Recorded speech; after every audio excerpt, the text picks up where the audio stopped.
नमस्कार, मैं senior inspector Abhimanyu Jindal, crime petrol Dastak में आप सभी का स्वागत करता हूं। यह केस अपने आप में अनोखा और एक नए तरह का था। मैंने कई मर्डर केसेस देखे हैं, सुने हैं, सोल्व किए हैं, लेकिन इस केस में क्राइम का मोडस ऑपरेंडी इतना विचित्र था कि उसने हमें हिलाकर रख दिया।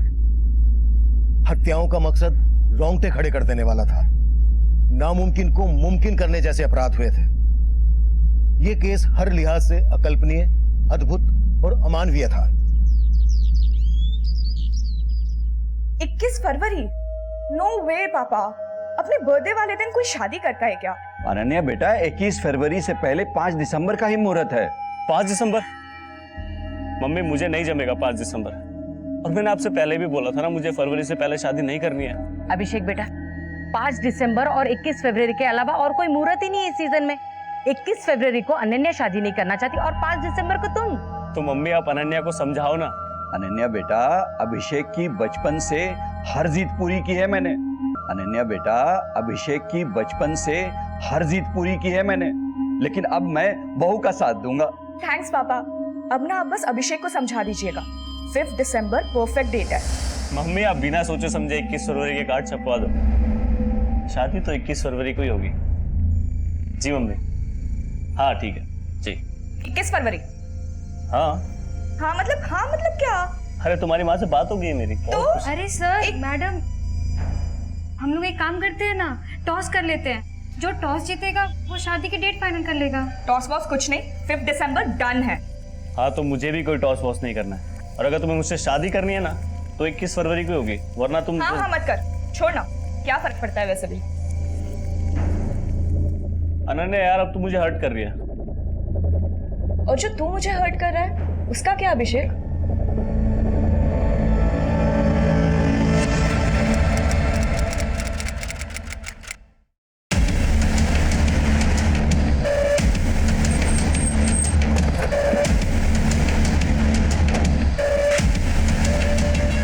सर, इस तरह सर, लाश को देख के लग रहा है कि 2 मर्डर हुए हैं, लेकिन बॉडी एक ही मिली है। मतलब इधर आइए सर, पीछे हटिए। सर किसी लड़की का है और धड़ किसी बुजुर्ग आदमी का। लड़की के कटे हुए सर को किसी आदमी के धड़ से जोड़ा गया है और लड़की के कटे हुए सर को चश्मा पहना दिया गया। आसपास में ना तो किसी आदमी का सर मिला है और ना ही किसी लड़की का धड़। इस तरह का क्राइम सीन क्रिएट करके क्रिमिनल साबित क्या करना चाहता है? चश्मा निकालो। जच रहा है ना यहाँ पे बात? हाँ, चश्मा तो बढ़िया है। कितने का है? एक लेंगे तो 200 रुपए, और अगर 2 लेंगे तो 300 रुपए। आप एक काम कीजिए, आप अंकल के लिए भी ले लीजिए, फिर आपको फायदा हो जाएगा 100 रुपए का।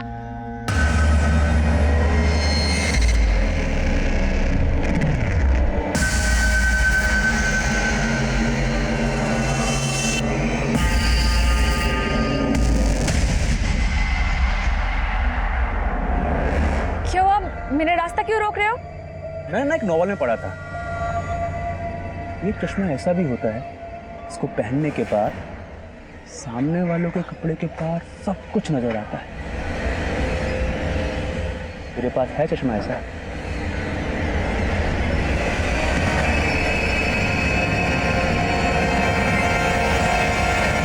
सर, लड़की के सिर और आदमी के धड़ के बीच में ये लकड़ी का टुकड़ा धंसा हुआ मिला था। मतलब इस लकड़ी के सपोर्ट से दोनों लाशों को जोड़ा गया है। अच्छा डॉक्टर, लड़की के सिर और आदमी के धड़ को देखकर इन दोनों की उम्र का क्या अंदाजा लगाया जा सकता है? सर, लड़की की उम्र करीब 25 से 30 साल के बीच रही होगी और आदमी की उम्र करीब 55 साल से ऊपर रही होगी। एक 25 से 30 साल की औरत और लगभग 55 साल के आदमी के बीच ऐसा क्या ताल्लुक रहा होगा कि इन दोनों को मारकर इनकी लाश को जोड़कर ऐसा दिखाने की कोशिश की गई है कि ये एक ही लाश है, और ऊपर से वो काला चश्मा। सर, सब कुछ चौंकाने वाला है। ऐसा क्राइम तो कोई सरफरा ही कर सकता है। सिर्फरा नहीं, ये किसी बहुत ही दिमागदार आदमी का काम है, जिसने 2 मर्डर करके जानबूझकर ऐसा क्राइम सीन क्रिएट करने की कोशिश की है कि हम मर्डर के मोटिव को लेकर शुरुआत से कंफ्यूज हो जाए। विकास, इन दोनों के बाकी के बॉडी पार्ट ढूंढने पर जोर दो और पता करो कि 25 से 30 साल की औरत और लगभग 55 साल के आदमी की कहीं मिसिंग कंप्लेंट फाइल है क्या? Okay sir. हाँ अंकल, कुछ पता नहीं चल रहा अंकल। ना अनन्या मैडम का फोन लग रहा है, ना अभिषेक सर का। संगीता बेटा, अभिषेक और अनन्या के दोस्तों से मालूम किया कि वो दोनों कहाँ गए थे? हाँ अंकल, सबको फोन किया लेकिन दोनों को कोई खबर नहीं है। अब अंकल वो अनन्या मैडम की मम्मी का फोन आ रहा है पीछे से, वो भी बहुत परेशान है। मैं आपको फोन करती हूँ 2 मिनट में। ठीक है बेटा। हेलो, हाँ आंटी। आंटी आप परेशान मत होइए, मैं अनन्या मैडम के बारे में पता करके बताती हूँ आपको। और अभिषेक, उसका कुछ पता चला क्या? नहीं, मेरा मतलब है अभिषेक सर और अनन्या मैडम दोनों के बारे में पता करके बताती हूँ, आप बस परेशान मत होइए। हाँ हाँ आंटी, आंटी मैं ना आपको पता करके बताती हूँ, हाँ बाद में फोन करती हूँ। ये अभिषेक भैया का नारियल पानी है। सर, सोनीपत के सेक्टर 7 के पुलिस स्टेशन में एक कपल की मिसिंग कंप्लेंट दर्ज हुई है। ये कपल सेक्टर 7 में ही रहता था। सर, लड़की का फोटो उस सर से मैच करता है जो हमें उस बुजुर्ग आदमी के धड़ के साथ मिला था।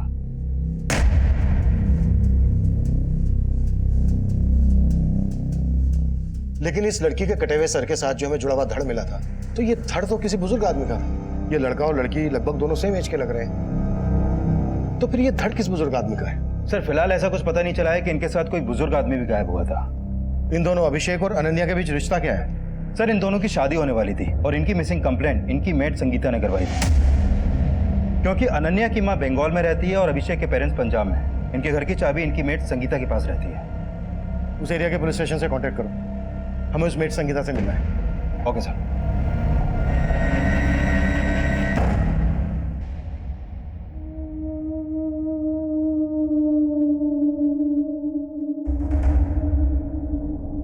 शर्मीन, बेटा मैंने तुझको पहले भी समझाया था बेटा, अब भी बोल रहा हूँ कि ये घर घर जाकर चश्मे बेचना बंद कर दे। बेटा 15 दिन बाद तेरा निकाह है, अब घर से ज्यादा बाहर मत रहा कर। अब बाहर जाने की कोई जरूरत नहीं बेटा। अब्बा, हमारा गुजारा ना मेरे घर बैठने से चलेगा और ना ही मेरी निगाह करके। और वैसे भी मुझे शादी नहीं करनी। अगर मैं शादी करके चली गई तो आपका क्या होगा? तू अभी तक अपना फर्ज निभाते आई है बेटा, अब मुझे मेरा फर्ज निभाने दे। मेरी फिक्र छोड़ दे बेटा। पर अब्बू, आज तो मुझे जाना ही होगा ना वहाँ पे।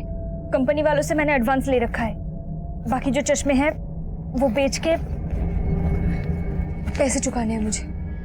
चलती हूँ।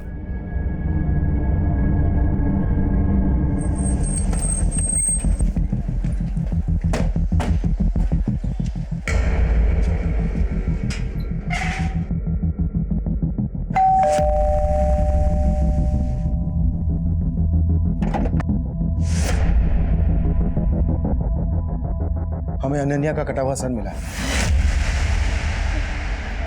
कटा हुआ सर? हाँ, हमें अनन्या का कटा हुआ सर एक बुजुर्ग आदमी के धड़ के साथ मिला है। तुम ऐसे किसी बुजुर्ग आदमी को जानती हो जिनका अभिषेक और अनन्या से मिलना जुलना हो? नहीं सर, मैं ऐसे किसी बुजुर्ग को नहीं जानती। सर, अगर अनन्या मैडम का मर्डर हो गया तो अभिषेक सर कहाँ है? अभिषेक को हम ढूंढ रहे हैं, अभी तक पता नहीं चला है। काम कहाँ करते थे दोनों? किसी आईटी कंपनी में काम करते थे, दोनों साथ में ही काम करते थे। तुमने आखिरी बार कब देखा था इन दोनों? परसों ऑफिस जाने से पहले। देख कितने प्यारे लहंगे हैं ये। बहुत सुंदर है ना?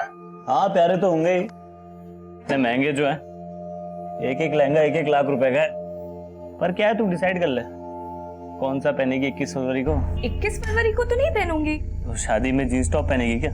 तू बोलेगा तो जीन्स टॉप में भी शादी कर लूंगी, पर करूंगी तो 5 दिसंबर को ही। ये सारे महंगे महंगे लहंगे दिखा के ना मक्खन मत मार। टिफिन। तू ना बड़ी टेढ़ी चीज है। वो तो मैं हूँ। पर क्या है, मैं थोड़ा ज्यादा हूँ। रुक यहाँ अभिषेक। मैं ना करूंगी नहीं शादी। देख तू कभी मेरी बात ही नहीं मानता यार। अरे मेरी बात। फिर सर वो शंकर के साथ ऑफिस चले गए। ये शंकर कौन है? शंकर ऑटो वाला है साहब। वो अभिषेक सर ने ना एक ऑटो वाला फिक्स कर रखा था। वो सुबह उनको ऑफिस छोड़ता था और शाम को ऑफिस से लेकर आता था। कहाँ मिला ये शंकर हमें?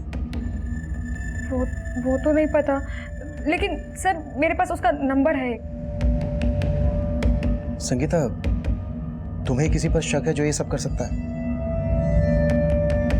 नहीं सर, मुझे कोई अंदाजा नहीं। अभिषेक और अनन्या शादी करने वाले थे। कब होने वाली थी इनकी शादी? सर इनकी शादी की ना 2 डेट निकली थी, एक 21 फरवरी और एक 5 दिसंबर। दोनों तय नहीं कर पा रहे थे कि उनको किस दिन शादी करनी है। अनन्या और अभिषेक ये डिसाइड नहीं कर पा रहे थे कि उनको कौन सी डेट को शादी करनी है, या फिर ये डिसाइड नहीं कर पा रहे थे कि दोनों को एक दूसरे के साथ शादी करनी है या फिर नहीं करनी है। सर अभिषेक का गायब होना और अनन्या के सर के साथ किसी बुजुर्ग आदमी के धड़का मिलना, सर हो सकता है अभिषेक और अनन्या के बीच कुछ ठीक नहीं चल रहा हो और अभिषेक ये कांड करके कहीं गायब हो गया हो। हमें सबसे पहले ये पता लगाना है कि वो बुजुर्ग आदमी कौन था जिसका अनन्या के साथ मर्डर हुआ। अभिषेक और अनन्या के कॉल रिकॉर्ड्स चेक करो, शायद इनके कॉल रिकॉर्ड से इस बुजुर्ग आदमी का नंबर मिल जाए। इनकी मेड संगीता के बारे में सब कुछ पता करो, शंकर से भी मिलो। मैं इनके ऑफिस जाता हूँ, शायद वहां से पता चल जाए कि बुजुर्ग आदमी कौन था। Sure sir.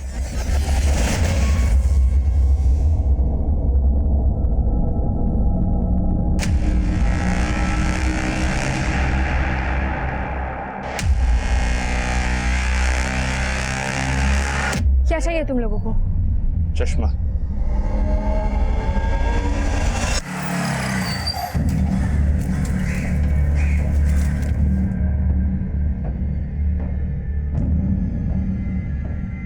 हाँ साहब, संगीता सही बोल रही थी। मैं अभिषेक भैया और अनन्या भाभी को रोजाना ऑफिस छोड़ने जाता था और उस दिन भी मैंने उनको ऑफिस छोड़ा था।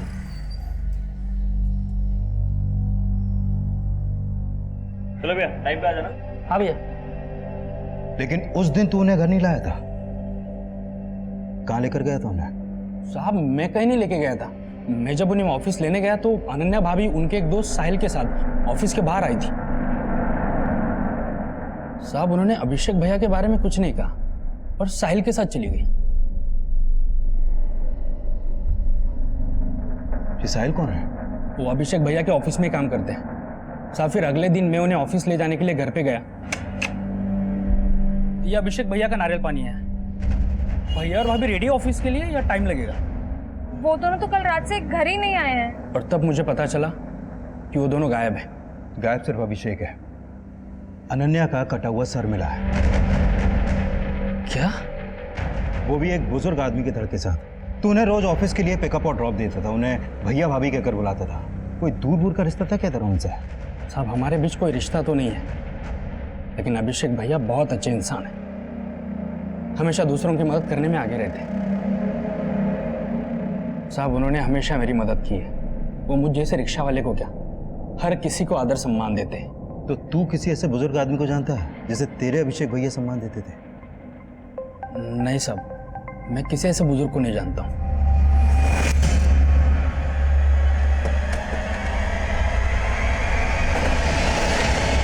सर अभिषेक और अनन्या मेरे अंडर काम करते थे। आपके ऑफिस में कोई बुजुर्ग भी काम करते थे जो उनके साथ गायब है? बुजुर्ग नहीं सर। अच्छा, अभिषेक और अनन्या सिर्फ एक दूसरे के कलीग ही नहीं थे, बल्कि एक दूसरे से शादी करने वाले थे। इनका ऑफिस में किसी के साथ कोई झगड़ा, कोई इशू? नहीं सर, मुझे तो नहीं लगता। अभिषेक और अनन्या का आपस में कोई इशू? नहीं सर, अगर ऐसा कुछ होता तो वो शादी का फैसला क्यों लेते? हाँ पर एक बात है सर। क्या? उस दिन अभिषेक ने मुझसे हाफ डे की लीव ली थी। सर मुझे अभी ऑफिस से जाना होगा। मुझे आज हाफ डे की लीव चाहिए। क्यों, क्या बात है? उसने रीजन तो नहीं बताया, लेकिन वो हाफ डे में ही चला गया था। हमें पता चला है कि उस दिन अनन्या अपने कलीग साहिल के साथ गई थी। साहिल कहाँ है? साहिल ने तो जॉब छोड़ दी। साहिल ने जॉब छोड़ दी? हाँ सर, वो तो बेंगलुरु में शिफ्ट होने वाला था। जिस दिन उसका लास्ट डे था, उसका बर्थडे था, हमने सेलिब्रेट भी किया था। Happy birthday to you, happy birthday to you.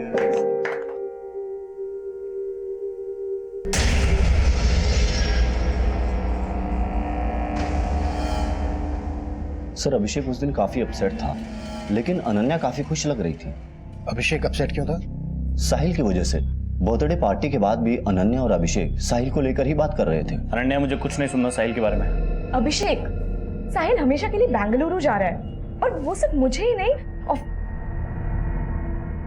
Office के बाद तुम्हें भी अपने घर बुला रहा है। देखो ना, मैं उसके घर जा रहा हूँ और ना तुम जाओगे, समझ गए? क्या हो भाई, आप लोगों ने शादी की न्यूज़ तो दे दी, लेकिन अभी तक इनविटेशन कार्ड नहीं दिया। तुम्हारे कहने का मतलब यह है कि अनन्या और अभिषेक के बीच जो अनबन थी वो साहिल की वजह से थी। तो क्या साहिल और अनन्या के बीच ऐसा कुछ था? सर अभिषेक, अनन्या और साहिल तीनों अच्छे दोस्त थे। इवन हमें तो लगता था कि अनन्या का साहिल से अफेयर है, लेकिन अभिषेक ने जब शादी वाली बात कही तो हम सब हैरान हो गए। लेकिन साहिल इस बात पर अपसेट था सर।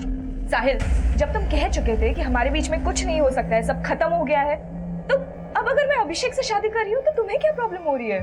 अनन्या, तुम अभिषेक को जानती नहीं हो। मुझे अब भी तुम्हारी फिक्र है। अभी तो तुम्हें अभिषेक बहुत अच्छा लग रहा है, लेकिन बाद में तुम पछताने वाली हो। पछताओगी मतलब? उसके कान बनने से अपने डिसीजन बदल देगी? देख, समझा रहा हूं तेरे को, हमारे बीच आने की कोशिश मत करना।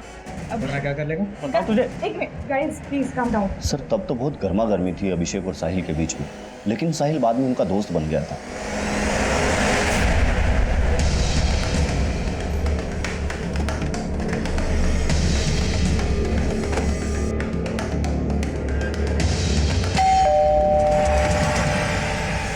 चलो अंदर देखो विकास।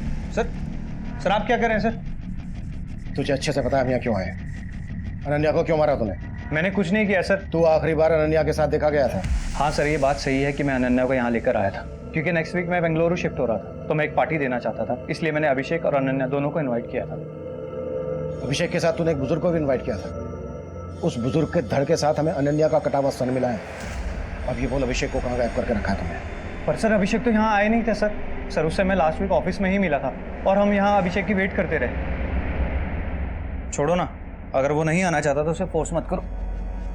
पर फोन तो पिक करे यार, पता नहीं क्या हो गया है उसको। इसे इनसिक्योरिटी कहते हैं, इसलिए वो जलता है मुझसे। हम दोनों के बीच में जो भी था वो आज खत्म हो चुका है, लेकिन इस बात पर वो ट्रस्ट ही नहीं करना चाहता। शक करता है तुम पे, कल को और शक करेगा। और तुम उससे शादी करना चाहती हो। शादी का फैसला सोचकर करना। हेलो सर एक मिनट।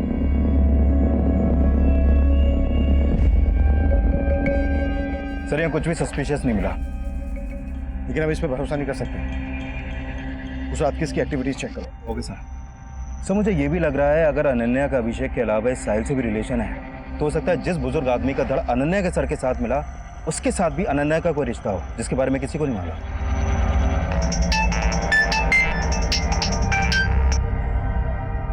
हाँ सोलंकी,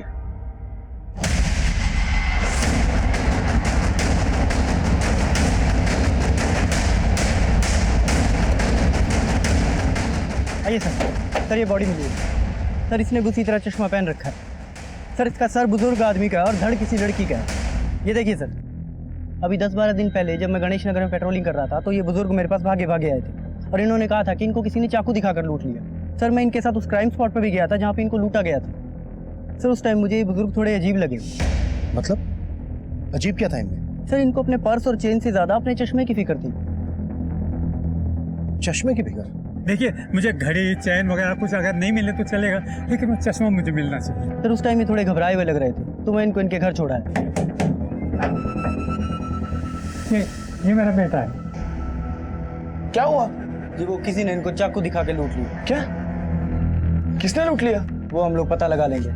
फिलहाल आप इनको अंदर लेके जाइए, बहुत घबराए हुए हैं। और आप थाने आइए, रिपोर्ट लिखवा के जाइए। सर फिर वो लोग रिपोर्ट लिखवाने आए नहीं। सोलंकी कोई रिपोर्ट लिखवाने नहीं आया तो तुमने अपनी तरफ से पता नहीं किया?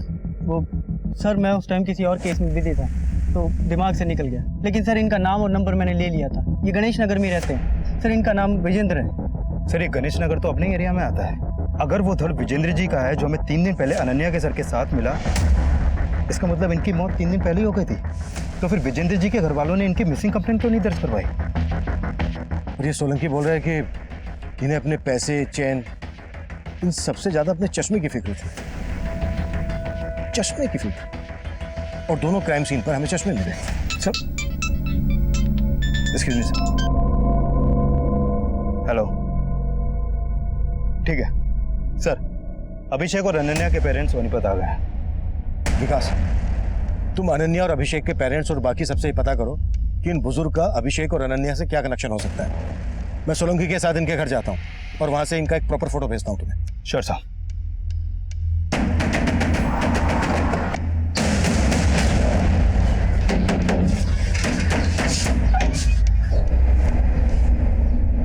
जी विजेंद्र जी कहाँ हैं?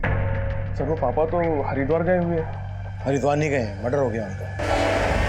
क्या? ये क्या बोल रहे हैं सर आप? हाँ, और काफी टाइम हो गया मर्डर को। अब ये बोलो कि तुम लोग छुपा क्या रहे हो हमसे? सर हम कुछ नहीं छिपा रहे सर। पापा 5 दिन पहले ही हरिद्वार जाने का बोल के ही गए थे सर। हरिद्वार किसी के साथ गए थे? नहीं सर, अकेले ही गए थे। चलिए पापा, मैं आपको स्टेशन छोड़ देता हूँ। अरे मैं अकेले चले जाऊंगा, मेरी चिंता मत करना बेटा। उन्हें एक आदमी ने लूटा था, इन्होंने बोला था रिपोर्ट लिखवाने आने के लिए। आई क्यों नहीं? सर वो पापा ने ही मना कर दिया था रिपोर्ट ना लिखवाने के लिए। पापा शिकंजी। हाँ बेटा। पापा आप आराम कीजिए, मैं थाने जाके रिपोर्ट लिखवा के आता हूँ। अरे थाने जाने की कोई जरूरत नहीं बेटा, जो हो गया सो हो गया। क्या? लेकिन वो तो मुझे अपने मोबाइल और पैसों से ज्यादा अपना चश्मा ढूंढने पे जोर दे रहे थे। बोल रहे थे कि उनको उनकी पत्नी ने गिफ्ट किया, और तुम बोल रहे हो कि उन्होंने खुद रिपोर्ट लिखवाने से मना कर दिया। हाँ सर, उन्होंने खुद रिपोर्ट लिखवाने से मना कर दिया था। और मेरी मम्मी को गुजरे तो 10 साल हो चुके हैं सर। और जहाँ तक मुझे पता है, मम्मी ने कोई पापा को चश्मा गिफ्ट नहीं किया होगा। लेकिन हाँ सर, कुछ दिनों से पापा ना घर से निकलते हो कि काला चश्मा पहन के निकलते थे।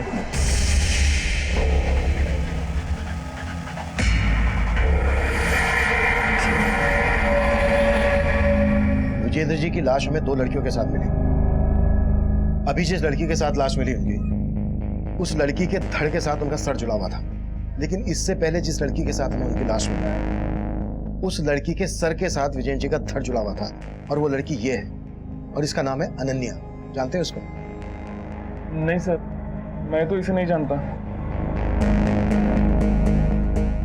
ये विजेंद्र थे, इन्हीं के बॉडी पार्ट्स को अनन्या के बॉडी पार्ट से जोड़ा गया था। आप लोग जानते हैं ना? नहीं सर, मैं तो नहीं जानता, और हम तो यहाँ रहते भी नहीं। तुम जानते हो? नहीं सर, कभी विजेंद्र का नाम उनके मुंह से भी नहीं सुना, और ना ही इनके साथ कभी उनको देखा है। मुझे आपसे अकेले में कुछ बात करनी है।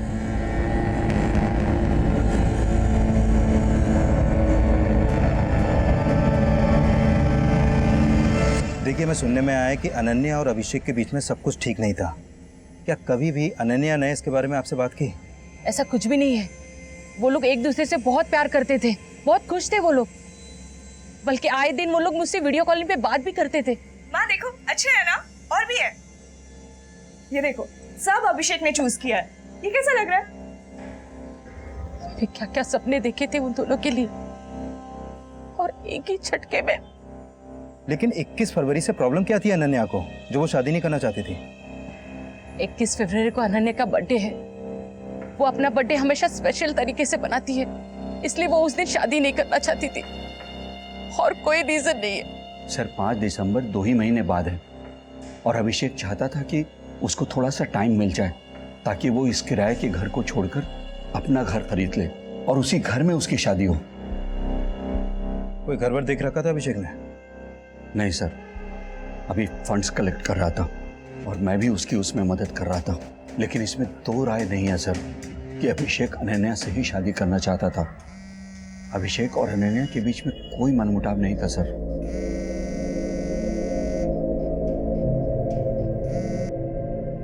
हेलो, हाँ अभी सब कुछ कंट्रोल में है यहाँ पे, लेकिन यहाँ पे फिर से आने की कोई गलती मत करना, वरना तुम भी फंसोगे और मैं भी फंसूंगी।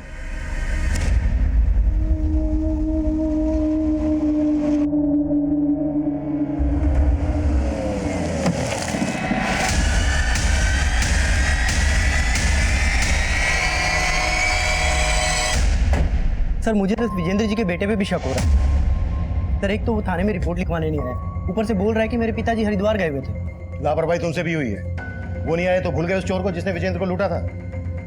सर मैं गया था विजेंद्र जी के साथ उस जगह। सर मैंने देखा था वहाँ पे कोई सीसीटीवी नहीं था। सर विजेंद्र जी ने उस चोर का हुलिया बताया था, बोला था कि उसने अपना मुंह ढका हुआ था, उसकी आंखें भूरे रंग की थी। तो अब ढूंढो उस भूरी आंख वाले चोर को, शायद वहां से हमें कोई लीड मिल जाए, और इस बार कोई कोताही नहीं होनी चाहिए। जी सर। सर अभिषेक और अनन्या के कॉल रिकॉर्ड में भी विजेंद्र जी का नंबर नहीं मिला, लेकिन दोनों के फोन मुरथल में बंद हुए।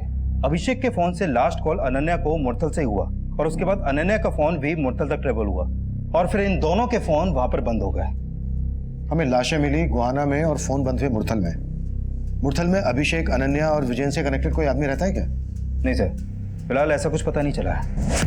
गुहाना से लेके मुरथल तक हर एरिया स्कैन करो, शायद बाकी के बॉडी पार्ट्स मिल जाए। अभिषेक घर खरीदने के लिए फंड का जुगाड़ कर रहा था। हो सकता है ये कांड फाइनेंशियल डिस्प्यूट से जुड़ा हुआ हो। अभिषेक के बैंक ट्रांजैक्शन चेक करो और विजेंद्र के बेटे बहू से मिलो। दोनों जुड़ी हुई लाशों ने एक जैसे काले चश्मे पहने हुए थे। इन चश्मों पे किसी ब्रांड का नाम नहीं है। पता करो इस तरह के काले चश्मे कहां कहां बेचे जाते हैं, शायद वहां से हमें क्रिमिनल के बारे में पता चल जाए। Okay sir. छोड़ दो मुझे, छोड़ दो, मैं पुलिस को जाके सब कुछ बता दूंगी। पुलिस को बताएगी? अरे तू पुलिस के पास ना जाए तभी तुझे यहाँ उठाकर लाए हैं। चल, छोड़ दो। सर, पोस्टमार्टम करने वाले डॉक्टर से एक चौंकाने वाली बात पता चली है। क्या? विजेंद्र जी के सर के साथ जो धड़ हमें मिला था वो धड़ अनन्या का है ही नहीं। व्हाट? हाँ सर, अनन्या का सर उस धड़ के ब्लड सैंपल से मैच ही नहीं करता है। लेकिन सर, अनन्या के सर के साथ जो धड़ हमें मिला था वो धड़ विजेंद्र जी के सर के ब्लड सैंपल से मैच करता है। मतलब विजेंद्र जी के साथ अनन्या के अलावा किसी और लड़की की भी हत्या हुई है? हाँ सर, और उस लड़की की उम्र 22 से 25 साल के बीच की होगी। ये केस वाकई में अफेयर और रंजिश का है या फिर किसी साइको और सीरियल किलर का काम है? सर ये अभिषेक की बैंक स्टेटमेंट। अभिषेक और अनन्या के मोबाइल फोन 7 सितंबर को रात 9 बजे बंद हुए थे और अभिषेक के अकाउंट से 8 सितंबर की सुबह को 40,000 रुपए निकाले गए। इसका मतलब अभिषेक के गायब होने के बाद पैसे निकाले गए और अभिषेक के अकाउंट से पैसे निकाले गए हैं सोनीपत के सेक्टर 11 के एटीएम से। विकास, उस एटीएम की फुटेज निकालो। सर। और उस चोर का पता चला जिसने विजेंद्र को लूटा था? नहीं सर, मैंने कई हिस्ट्री शीटर्स को खंगाला है, लेकिन सर कुछ आइडिया नहीं लग रहा। प्लीज मुझे जाने दो, मैं तुम्हारे आगे हाथ जोड़ रही हूँ, मुझे जाने दो। तुझे तभी जाने देंगे जब तू मेरी बात मानेगी, समझी? जैसा मैं बोलूंगा वैसा ही करेगी। चल।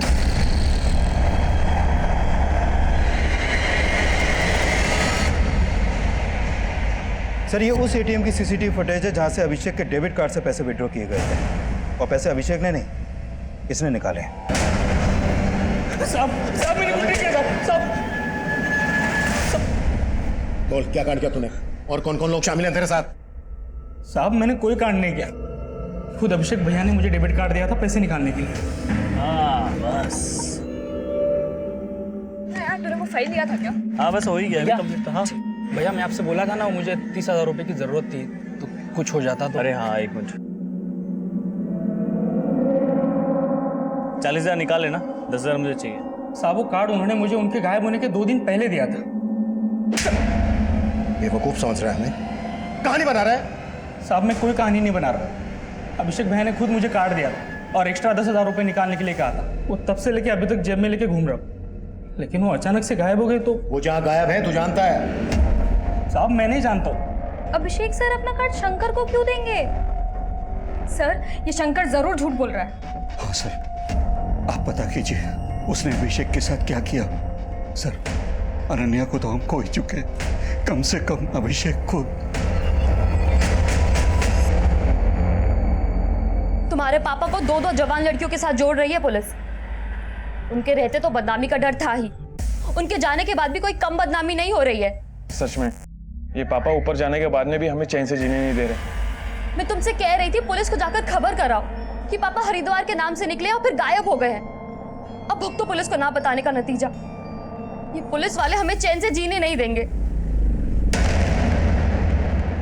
सर, मुझे लगता है शंकर सच बोल रहा है, क्योंकि मैंने चेक किया, अभिषेक के गायब होने से पहले भी शंकर ने उसके अकाउंट से कई बार पैसे विड्रॉ किए। लेकिन अभिषेक की मेड संगीता तो शंकर पर शक जता रही है। सर, हो सकता है वो झूठ बोल रही हो या फिर अभिषेक ने उसे बताया ही ना हो। अभिषेक का एक ऑटो ड्राइवर को अपना डेबिट कार्ड देना उतना ही अटपटा है जितना कि ये केस अटपटा है।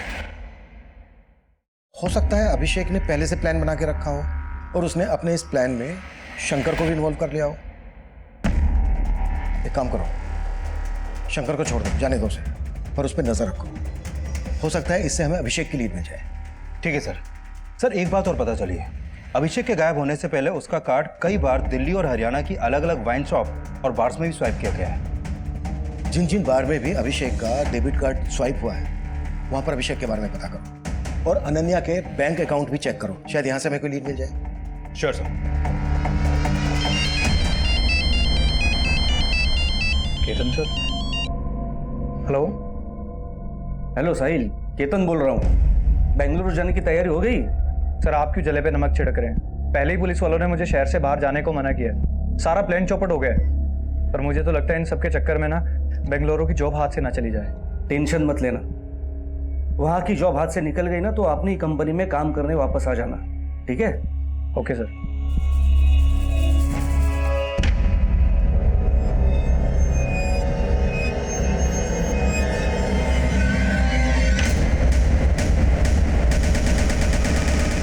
सर विजेंद्र जी के कॉल रिकॉर्ड में एक नंबर मिला है। ये नंबर इस गुलशन सोडी नाम के आदमी का है। सर विजेंद्र जी गुलशन सोडी को लगातार कॉल कर रहे थे और पता चला है कि गुलशन सोडी मैच मेकर है, लड़कियों और लड़कियों का रिश्ता करवा के उनकी जोड़ियां बनाता है। हो सकता है अनन्या और उस दूसरी लड़की का इस गुलशन से कोई कनेक्शन हो, जिनके बॉडी पार्ट्स हमें विजेंद्र जी के बॉडी पार्ट से जुड़े मिले थे। हो सकता है सर। सर जब उन लाशों पे मिले चश्मों के बारे में मैं पता लगा रहा था तो मुझे एक बात और मालूम चली है। सर एक R3 ग्लासेस नाम की कंपनी है जो इस तरह के चश्मे और घरेलू प्रोडक्ट्स बनाती है। सर उनकी एक सेल्स गर्ल है, शर्मिन नाम है सर इसका। सर ये डोर टू डोर जाके चश्मे बेचती है सर, लेकिन कुछ दिनों से गायब है। रहती कहाँ है शर्मिन? सर खानपुर में। इसका मोबाइल नंबर भी मिला है सर, लेकिन स्विच ऑफ आ रहा है। विकास, तुम्हें शारमिन के घर जाओ और चेक करो कि इसके चश्मों का इस क्राइम से क्या कनेक्शन है। मैं गुलशन चौधरी से जाके मिलता हूँ।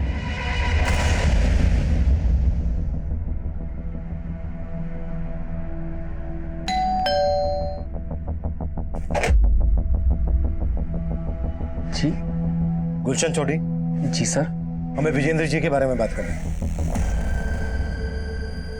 हाँ साहब, मेरी बेटी शर्मिन चश्मे बेचती है, मगर आप ये सब क्यों पूछ रहे हैं? कहाँ है वो? बुलाइए उसको, बात करनी है। बात दरअसल वो कई दिनों से घर नहीं आई है। अगर शर्मिन इतने दिनों से गायब है तो उसकी मिसिंग कंप्लेंट क्यों नहीं दर्ज करवाई आपने? साहब दरअसल एक हफ्ते बाद उसका निकाह था, क्या अचानक वो गायब हो गई? उसको ढूंढ दो साहब, कहीं से उसको ढूंढ दो। जी वो विजेंद्र जी तकरीबन 3 महीने पहले मिले थे मुझे। दरअसल वो शादी करना चाहते थे। विजेंद्र जी शादी करना चाहते थे? हाँ जी। जब आपने उनका किसी के साथ रिश्ता करवाया था? जी मैंने उनको उनकी उम्र की काफ़ी सारी औरतों की फोटोएं दिखाई थी। ये देखिए सर। हाँ। ये सारी औरतें आपकी तरह सेकंड इनिंग की शुरुआत करना चाहती हैं। Second inning? नहीं नहीं नहीं नहीं नहीं, मैं ऐसे औरत से शादी करना चाहता हूँ जिसकी अभी तक शादी हुई ना हो। पर उनकी मांग जानकर मैं तो खुद परेशान हो गया। फिर मैंने उनको बताया कि जैसे कोई ऐसा रिश्ता आएगा तो फिर मैं आपको इन्फॉर्म कर दूंगा। हमें उनकी लाश 2 जवान लड़कियों के साथ मिली है। लाश? हाँ, और उनमें से एक लड़की ये थी। इसका नाम है अनन्या, आप जानते हैं इसको? जी नहीं, मैं नहीं जानता इसको।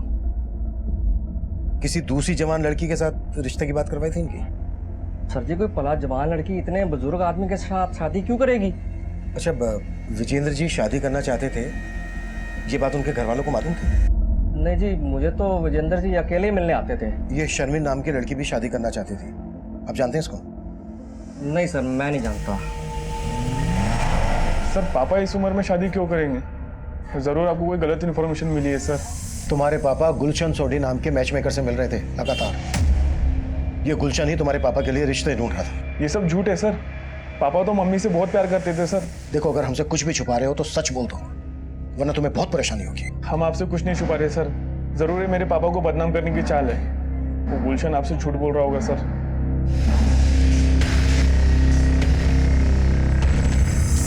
सर, चूंकि विजेंद्र जी का सर और धड़ दोनों मिल गए हैं, इसलिए उनकी कंप्लीट पोस्टमार्टम रिपोर्ट तैयार हो गई है। इस रिपोर्ट के मुताबिक विजेंद्र जी को मारने से पहले उनको कोई नशीली चीज खिलाई गई थी। मतलब विजेंद्र जी का गला नशे की हालत में काटा गया? नहीं सर, ऐसा नहीं है। विजेंद्र जी को पहले नशा देकर बेहोश किया गया, फिर उनका गला घोटा गया जिससे उनकी सांसें रुक गई, और फिर विजेंद्र जी की मौत होने के बाद उनका गला काटा गया। सर, अगर विजेंद्र जी वाकई में शादी करना चाहते थे तो ये रिवर्स ऑनर किलिंग का भी तो एंगल हो सकता है। तुम्हारे कहने का मतलब यह है कि विजेंद्र जी के बेटे और बहू को इनका शादी करना शान के खिलाफ लगा? हो सकता है सर, और विजेंद्र जी की बीवी आने से उनके बेटे बहू का उनकी जायदाद पे हक भी कम हो जाता। ये केस इतना अटपटा है कि समझ में नहीं आ रहा है कि इसमें कोई पर्सनल एंगल है या फिर कोई बहुत बड़ा गेम है।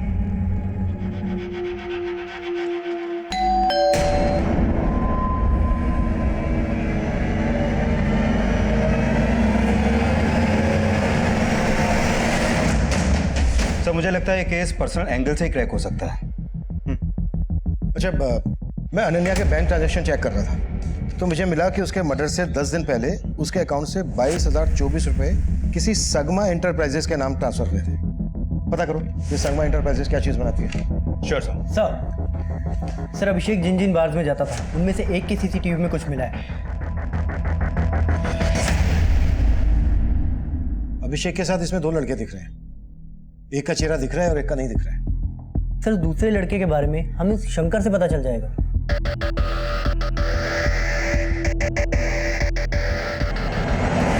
साहब ये अभिषेक भैया के दोस्त थे, लेकिन मैं इन्हें नहीं जानता। तो खुद बैठ के इनके साथ पी रहा था और बोल रहा है तू इनको नहीं जानता। साहब तब मैं अभिषेक भैया को सिगरेट देने गया था। अरे भाई जैसा तुम्हारे। भैया आपका सिगरेट। हाँ तू भी बैठ जा। अरे नहीं भैया, मैं कैसे पी सकता हूँ, आपको घर पे छोड़ना है। अरे बैठ ना, इधर आ। और भैया ने जबरदस्ती बिठा लिया मुझे। इसका स्केच बनवा सकता है? साहब पहले और आखिरी बार मिला था, कुछ याद नहीं आ रहा है। सोलंकी, इसकी याददाश्त चली गई है, जरा याददाश्त वापस लाने में इसकी मदद कर। साहब मुझे सच में नहीं मालूम है। साहब मुझे नहीं मालूम।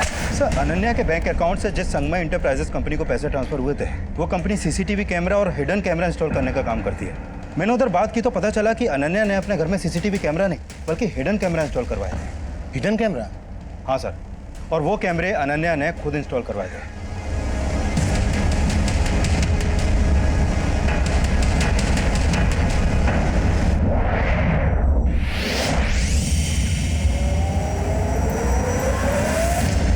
सर मुझे लग रहा है अनन्या ने वो कैमरे इसलिए इंस्टॉल करवाए क्योंकि उसे अभिषेक पे शक था कि वो उसकी एब्सेंस में किसी और लड़की को घर पे लाता होगा। अभिषेक के घर जाकर वो हिडन कैमरास चेक करते हैं, उससे ये भी क्लियर हो जाएगा कि अनन्या ने वो कैमरास क्यों लगवाए थे। एक काम करो, जिसने वो कैमरा लगाए थे उसको वहीं बुला लो। Okay sir. विद्या जी, हम लोगों को पंजाब जाना बहुत ज़रूरी है और हम लोग चाहते हैं कि आप भी हमारे साथ चलें। नहीं, आप लोग अभिषेक के बिना पंजाब जा सकते हैं, लेकिन जब तक मेरी बेटी के लाश के बाकी हिस्से नहीं मिल जाते मैं कहीं नहीं जाऊंगी।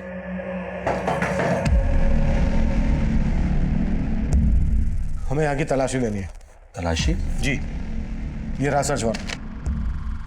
बताइए कहाँ पर आपने हिडन कैमरा स्टोर किया? जी। ऐसी बातें कर रहे हैं सर आप? आपको अभी पता चल जाएगा।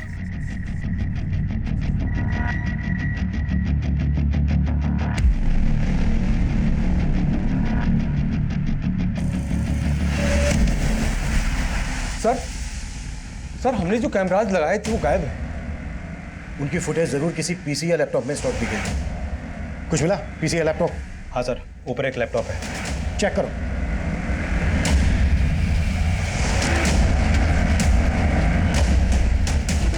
सर इसमें कोई फुटेज नहीं है। जब मुझे ये नहीं पता कि कैमरा लगवाया किसने, तो ये कैसे पता होगा कि किसने निकलवाया सर?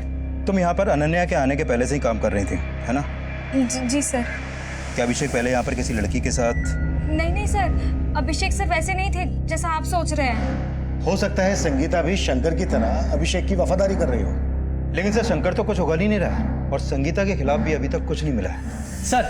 सर अभिषेक के साथ जो ये लड़का बार में बैठा है, इसका मोबाइल नंबर हमें इस शमीन के कॉल रिकॉर्ड में मिला है। व्हाट? जी सर सत्यम नाम है इसका मोबाइल नंबर भी कई दिनों से बंद आ रहा है।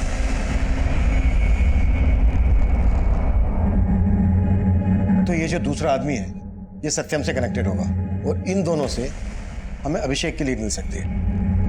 कहाँ रहता है सत्यम? सर खानपुर में, जहां पर शर्मिन का भी घर है।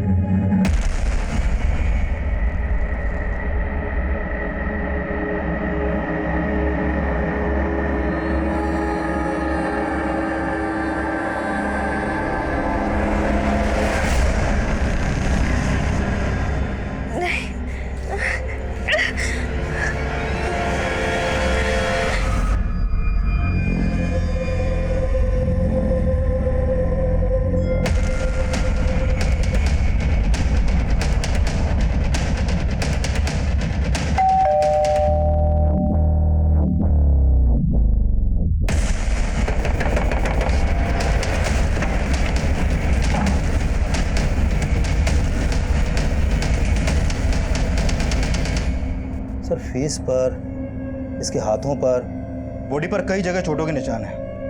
ऐसा लग रहा है जैसे इसको मार पड़ी हो।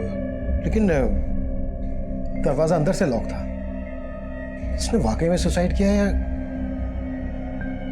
और ये फांसी की रस्सी कुछ अजीब नहीं लग रही? सर जी, ये राजू है, सत्यम का पड़ोसी।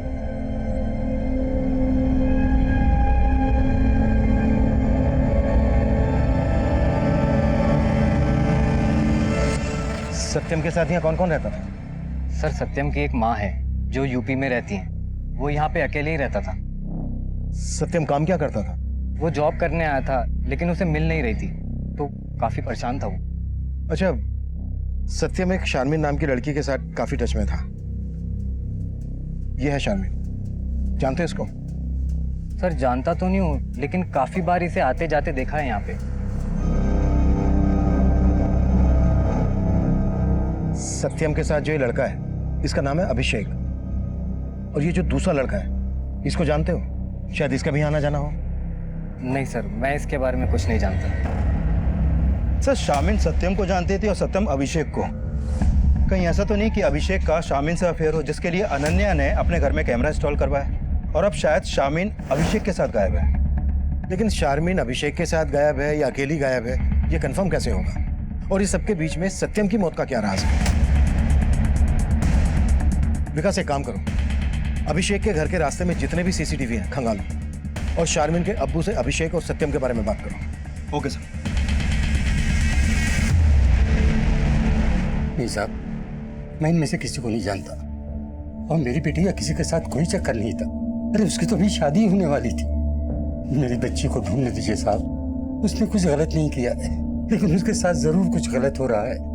न जाने मेरी बच्ची कहाँ किस हाल में होगी।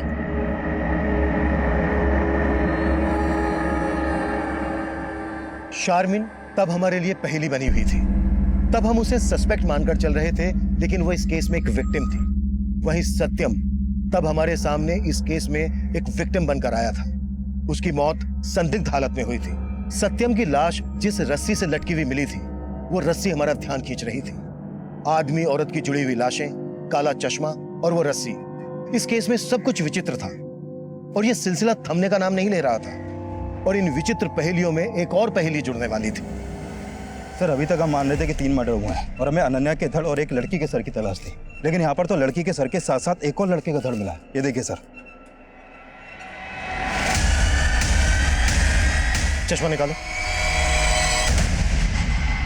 4 मर्डर हो गए, वो भी जुटने से। विकास, हमें जल्द से जल्द कुछ करना होगा, नहीं तो ऊपर जवाब देना मुश्किल हो जाएगा। सर अनन्या के अलावा लड़की का सर तो मिला है। हो सकता है ये सर उसी लड़की का हो जिसका धड़ हमें मिला था, जिससे उसकी पहचान हो जाए। धड़ किसी जवान आदमी का लग रहा है।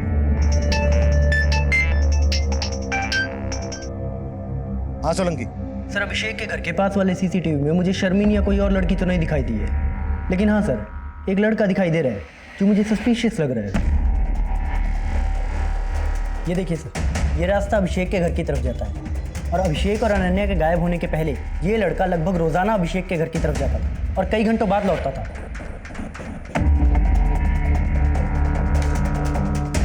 सोलंकी, इसके बारे में जल्दी पता करो। सर। विकास, सत्यम के कॉल रिकॉर्ड्स चेक करो और पता करो कि उसके कॉल रिकॉर्ड्स में इस लड़के की शक्ल वाले किसी आदमी का नंबर है क्या। हो सकता है ये लड़का वही हो जो बार में अभिषेक और सत्यम के साथ बैठा था। Okay sir. हाँ सर, इस लड़के को मैंने एक आध बार अभिषेक के घर से निकलते हुए देखा था और जब उस दिन वो अभिषेक के घर से जब बाहर निकल रहा था तो अभिषेक की मेड ने दरवाजा बंद किया था। मैं बताती हूँ सर। सर वो खेमचंद है। तेरा और खेमचंद का इस कांड से क्या लेना देना है? कोई लेना देना नहीं है सर। वो बस मेरा बॉयफ्रेंड है सर। बॉयफ्रेंड? कहाँ मिलेगा तेरा बॉयफ्रेंड खेमचंद? सर वो एवरेस्ट प्लाजा बिल्डिंग में गार्ड है। तो वो हिडन कैमरा इसलिए निकलवाए ताकि तेरा और तेरे बॉयफ्रेंड खेमचंद का राज ना खुले? नहीं साहब, मैंने कोई कैमरा नहीं निकलवाया। हम तो बस प्यार करते थे। वो एवरेस्ट बिल्डिंग में नाइट शिफ्ट ड्यूटी पे था, तो अभिषेक सर और अनन्या मैडम के घर से चले जाने के बाद बस दिन में आया करता था सर। सर मैं सिर्फ संगीता से मिलने जाता था सर, इसके अलावा मैंने कुछ नहीं किया सर। बातों के भूत बातों से नहीं मानते। सर, सत्यम के कॉल रिकॉर्ड में खेमचंद का नंबर तो नहीं मिला, लेकिन इस तंजील और शादाब के नंबर मिले हैं। कौन ये तंजील और शादाब? सोनीपत के लोकल गुंडे हैं सर ये। इन पे पहले भी मारपीट के कई केस दर्ज हुए हैं। सत्यम का इन गुंडों के साथ कनेक्शन था, तो फिर सत्यम की लाश उसी के घर में मिलने का क्या चक्कर है? सर फिलहाल तो यही मालूम चला है कि सत्यम जॉब ना मिलने की वजह से परेशान था। शायद पैसों की तंगी की वजह से उसने सुसाइड किया हो। लेकिन सत्यम की बॉडी पर हमें मारपीट के निशान मिले थे। विकास, शादाब और तंजील को उठा के लेकर आओ। हो सकता है बार में अभिषेक और सत्यम के साथ जो वो दूसरा लड़का है वो इन दोनों में से कोई है। Okay sir.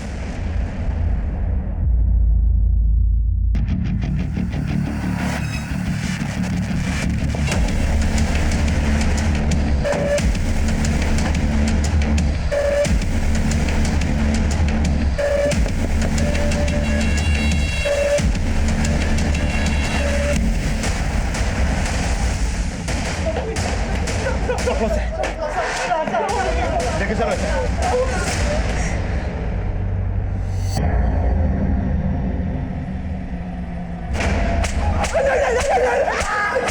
सोलंके,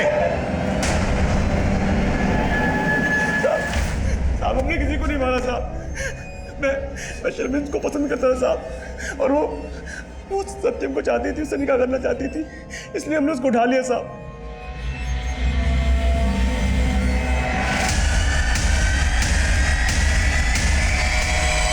इधर हमने शर्मिन को उठाया और उधर सत्यम की कुटाई की। साले, हमारे धर्म की लड़की के साथ निकाह करेगा तू? तू निकाह करेगा? तू निकाह करेगा? सत्यम नहीं माना तो उसे मार के फांसी पर लटका दिया। फांसी नहीं साहब, हम सिर्फ उसको फोन करके धमकी दिया करते थे, और जब वो नहीं माना तो बस उसकी पिटाई की और कुछ नहीं किया साहब। ये सब तुमने शारमिन के अब्बू के कहने पे किया ना? क्योंकि उन्हें पता चल गया था कि सत्यम और शारमिन का अफेयर चल रहा है। नहीं सर, शारमिन के अब्बू तो उसका निकाह किसी और से कराना चाहते थे, और शर्मिन को मैं पसंद करता था, इसलिए शर्मिन को मैंने निकाह के लिए बोला था।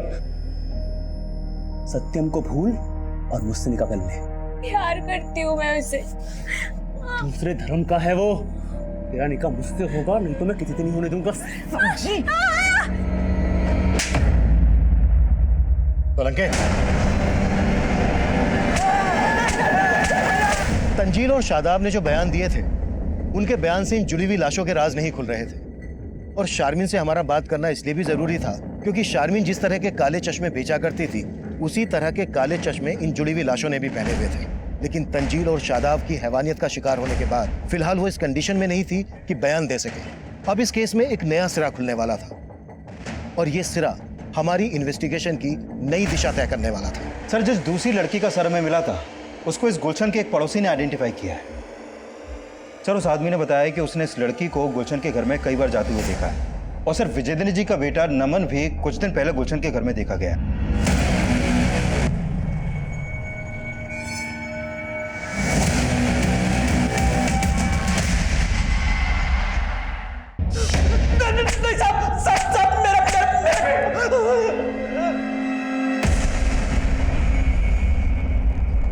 विजेंद्र के साथ जिस लड़की की लाश मिली, वो लड़की कौन थी? जी वो मेरी भतीजी स्वीटी थी। दरअसल विजेंद्र उससे शादी करना चाहता था, और विजेंद्र की ख्वाहिशें देखकर मैंने एक प्लान बना लिया। क्योंकि विजेंद्र के नाम काफ़ी जमीन जायदाद थी, तो मैंने सोचा कि स्वीटी की उससे शादी करवा दूंगा, और विजेंद्र जब अपनी मौत मरेगा तो सारा कुछ उसके नाम हो जाएगा। इसलिए स्वीटी को सोनीपत बुलाकर मैंने ये जाल बुन दिया।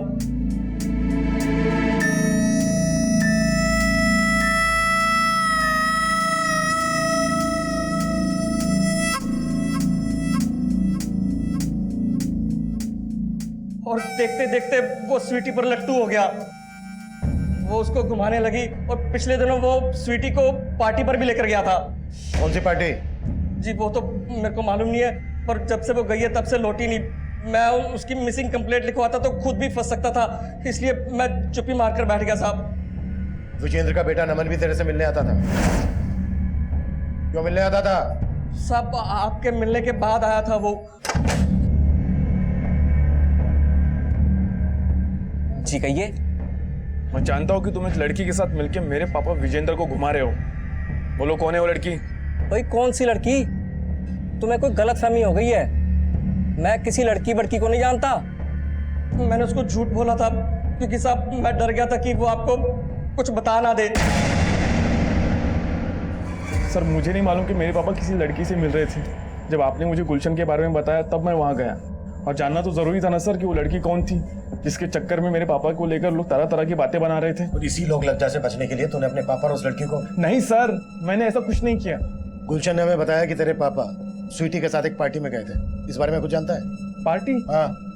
नहीं सर, पापा तो मुझे हरिद्वार जाने का बता के गए थे।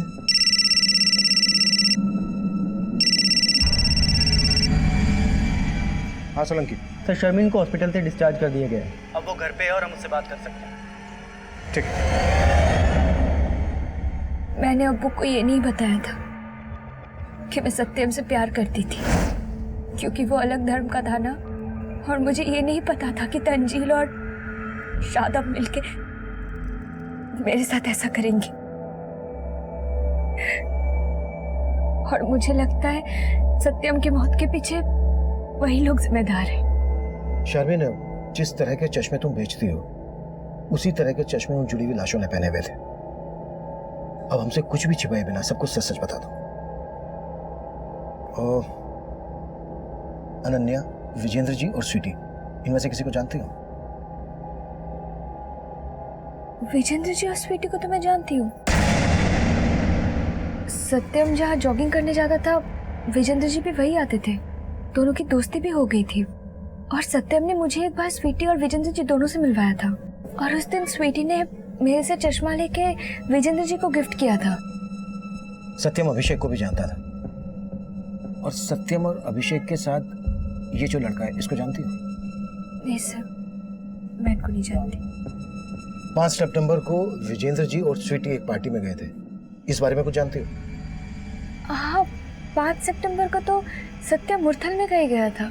शायद विजेंद्र जी और स्वीटी भी वही जाने वाले थे।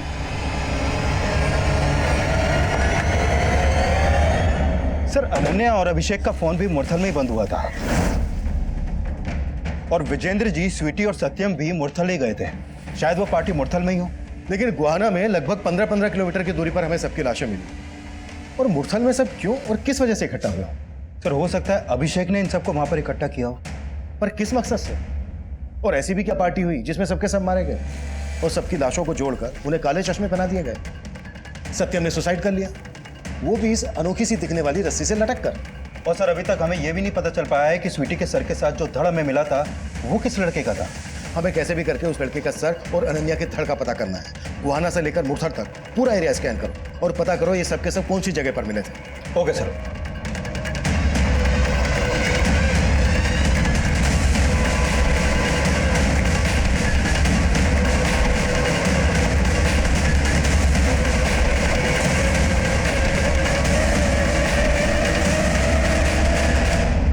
तो अभिषेक है। अभिषेक को हम सस्पेक्ट मानने की गलती कर रहे थे, लेकिन तब यह साफ हो गया था कि अभिषेक, अनन्या, विजेंद्र और स्वीटी का मर्डर हुआ था। और सत्यम की पोस्टमार्टम रिपोर्ट से भी यह साफ हो गया था कि सत्यम ने सुसाइड किया था। बाकी के विक्टिम्स की पोस्टमार्टम रिपोर्ट और फोरेंसिक रिपोर्ट इस केस में नए राज खोलने वाली थी। अभिषेक, अनन्या, विजेंद्र जी और स्वीटी, इन सबकी पोस्टमार्टम रिपोर्ट के मुताबिक इन सबको मारने से पहले बेहोशी की दवा दी गई और फिर इनका गला घोटा गया, जिनसे इनकी मौत हो गई, और मौत होने के बाद ही इनका गला काटा गया। और सर इस रिपोर्ट में यह भी सामने आया है कि 5 सितंबर को लगभग एक ही टाइम पर इन सबको मारा गया। और सर सत्यम की मौत का भी इन सबके मर्डर से कनेक्शन है। ऐसा भी क्या कनेक्शन है जो इतना कॉन्फिडेंट हो? सर अभिषेक का सर और अनन्या के धड़ को जिस लकड़ी के सपोर्ट से जोड़ा गया था उस लकड़ी पर एक धागे का टुकड़ा मिला है। सर वो धागे का टुकड़ा उसी रस्सी का है जिस रस्सी से लटक कर सत्यम ने अपनी जान दी थी। इस अनोखी रस्सी का इस केस से तगड़ा कनेक्शन है। विकास, पता करो कि इस तरह की रस्सी कहां कहां मिलती है। I am very much sure वहां से इस केस की लीड जरूर मिलेगी। Okay sir.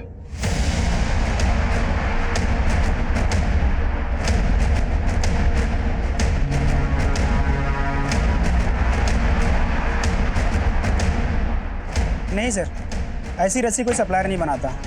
पर हाँ, कुछ दिन पहले ही एक आदमी ने हमसे ऑर्डर करके खुद इस डिज़ाइन की रस्सी बनवाई थी। मेरी ये सिद्ध माला आपकी हर परेशानी को दूर कर देगी। एक बार अवश्य आजमाइए। चलो मेरे साथ। क्या बदतमीजी है ये? रस्सियां बनवाई तो क्या हत्यारा हो गया मैं? छोड़िए मुझे। अब तो छूटने नहीं वाला है। मुरथल में फार्म हाउस है ना तेरा? 5 सितंबर को पार्टी भी दी थी तूने। कौन कौन लोग थे तेरे साथ? किसके कहने पे ये कांड किया?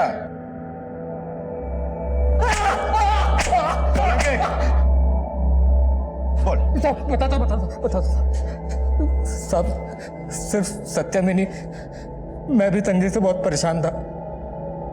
मेरे घर पे प्रेग्नेंट बीवी थी और गांव में सत्यम की बूढ़ी माँ। साहब हमें जॉब नहीं मिल रहा था। हताश होकर एक दिन हम एक बार में गए। वहाँ हमारी मुलाकात अभिषेक से हुई। वो अक्सर उस बार में आता था। बहुत ही जिंदा दिल आदमी था साहब वो। जब हमने अपनी तकलीफों के बारे में उसे बताया तो वो बोला, देखो तुम दोनों फिक्र मत करो, मेरे अच्छे कॉन्टेक्ट से मैं तुम दोनों की जॉब लगवा दूंगा। सिर्फ कुछ ही मुलाकातों में अभिषेक ने सिर्फ अपने बारे में ही नहीं, अपने बीवी अनन्या के बारे में भी सब कुछ बता दिया था। उसने पैसों से भी हमारी काफ़ी मदद की थी साहब। जगह जगह जॉब इंटरव्यूज के लिए भेजा, लेकिन हमारी किस्मत खराब थी साहब। कुछ काम ही नहीं मिला हमको। फिर हमें लगा हमारा ग्रह नक्षत्र खराब है। फिर हम एक बाबा के पास गए। तंत्र शास्त्र में कुछ भी असंभव नहीं है, कुछ भी। मैंने वर्षों तंत्र विज्ञान के एक नुस्खे पे काम किया है और उस नुस्खे से मैं तुम्हें एक ऐसी चीज दे सकता हूं जिसे अपने पास रखने से तुम्हें नागमणि रखने से भी ज्यादा लाभ होगा। सर बस मुझे नौकरी और मेरा प्यार शर्मिन मिल जाए, उसके लिए मैं कोई भी उपाय करने के लिए तैयार हूँ। हाँ ये सच है।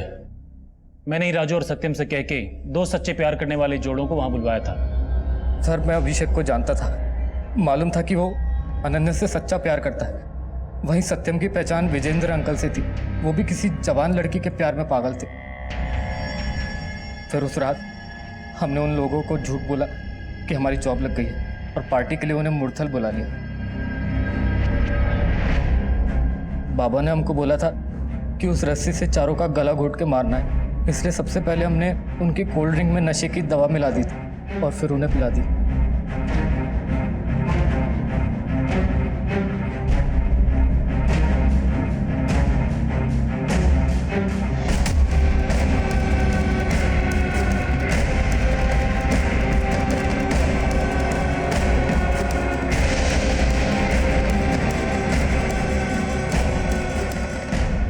बहुत अच्छे। अब तुम दोनों मिलकर इन सबके शरीर से इनका सर अलग कर दो और उसके बाद जोड़ियां बनाओ, प्रेमी और प्रेमिका की। प्रेमी का सर उसकी प्रेमिका के शरीर से लगाओ और प्रेमिका का शरीर उसकी प्रेमी के सर से, और उसके बाद तुम अपनी प्रेमिका की कोई प्यारी निशानी इन सब के ऊपर रखो। वो शर्मिन चश्मे बेचती है। मैं ना 4 काले चश्मे लाया हूँ, अगर आप कहें तो पहना दूं मैं? हाँ ये उचित रहेगा। और उसके बाद इन सब के शरीर को उत्तर, दक्षिण, पूरब, पश्चिम चारों दिशाओं में अलग अलग स्थान पे फेंक के आओ। मैं तब तक इस यज्ञ की रस्सी को पवित्र करता हूं।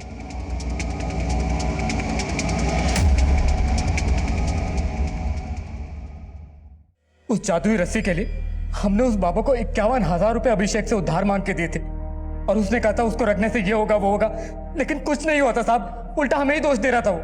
मेरी साधना में कोई कमी नहीं थी। पहले तो मुझे लगा था शायद उनके प्रेम में कोई त्रुटि थी, उनका प्यार सच्चा था ही नहीं, शायद इसलिए मेरी रस्सी का असर नहीं दिखा। लेकिन बाद में पता चला उन मूर्खों ने प्रेमी प्रेमिका की जोड़ियां ही गलत बनाई थी। उसने तो अपना पल्ला झाड़ दिया और हम इतना सब कुछ करने के बावजूद वही के वही थे। ऊपर से तंजील और शादाब शर्मिन को उठा के ले गए थे। सत्यम बहुत टूट गया था अंदर से साहब। पता नहीं कहाँ ले गए वो शर्मिन को, लेकिन छोड़ूंगा नहीं उनको। रुक सत्यम रुक, होश से काम ले। होश ही तो नहीं है यार, और सबसे ज्यादा होश तो इस जादुई रस्सी ने उड़ा के रखे हैं। सोचा था इस रस्सी के मिलने से सारे काम बन जाएंगे, लेकिन अपने दोस्तों को मार दिया यार। मैं गलत करा राजू, इसीलिए हमारे साथ गलत हो रहा है।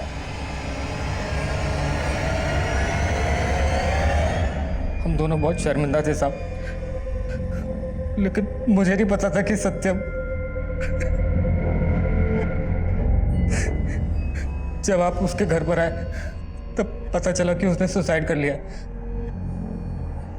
अब ये सब कुछ सर्वेश बाबा की वजह से हुआ है। अब हम आपको अपनी प्रतिभा दिखाएंगे और फर्स्ट एक्सपेरिमेंट,